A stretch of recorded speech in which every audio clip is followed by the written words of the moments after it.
నేను నా జీవితంలోనే ఎన్నోసార్లు అనుభవంలో చూశా.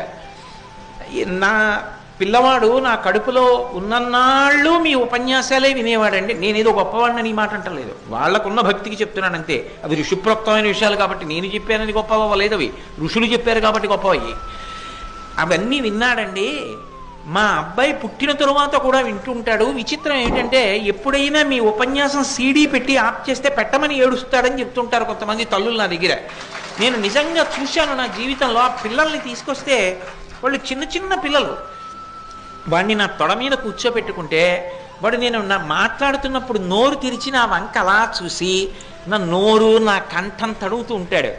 అంటే నేను మా అమ్మ కడుపులో ఉన్నప్పటి నుంచి వింటున్న కంఠం ఇదనమాట. ఈ కంఠం ఉన్నవాడు వీడనమాట.